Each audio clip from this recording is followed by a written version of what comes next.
பொண்ணு கல்யாணம் ஆகி வீட்டுக்குள்ளே போவா, நல்ல குடும்பம், அதாவது அப்பர் மிடில் கிளாஸ்னு வச்சுக்கங்களேன், கொஞ்சம் பொருளாதாரத்தில் உயர்ந்த அந்த அப்பா அம்மா கணவன் மைத்துனன் எல்லாரும் உட்காந்துருப்பாங்க, சாப்பிடுவாங்க. அப்போ இந்த பொண்ணு புது பொண்ணு பரிமாறுவா. அப்போ அந்த கணவன் சொல்லுவான், இன்னும் பாருங்க என் கிளாமர் குறையவே இல்லை, கல்யாணம் ஆகி 1 வருஷம் ஆச்சு, இன்னும் கூட எங்கிட்ட அந்த பொண்ணு பார்த்துச்சிருக்கிறா, இந்த பொண்ணு பார்த்துச்சிருக்கிறா அப்படிங்கிற உடனே எல்லாரும் அவர் அப்பா சொல்லுவார், ஏன் மகன் இல்லையா அப்படிம்பாரு. அந்த அம்மா சும்மா நிறுத்துங்க, ஏன் அழகு நம்ம பையனுக்கு அப்படின்லாம் சொல்லிக்கிட்டு இருக்கோம்.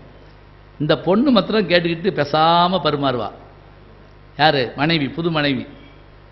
ஒரு 4 நாள் கழித்து பரிமாறிக்கிட்டே சொல்லுவா, எங்க நீங்கள் அன்றைக்கி சொன்னீங்கல்ல, உங்களை பார்த்த உடனே உங்கள் டைப்பிஸ்ட்டு அப்படியே அசடு வழிவா, அந்த பொண்ணு வருவா, அப்படி இப்படிலாம் சொன்னீங்கல்ல, இதே மாதிரி தாங்க எங்கள் ஆஃபீஸ்லேயும் என்னை பார்த்த உடனே மேனேஜர் சிரிப்பார், அப்படியே எல்லோரும் நிற்பாங்க, சாப்பாடு அப்படியே நிற்கும், அப்படியே பார்ப்பாங்க.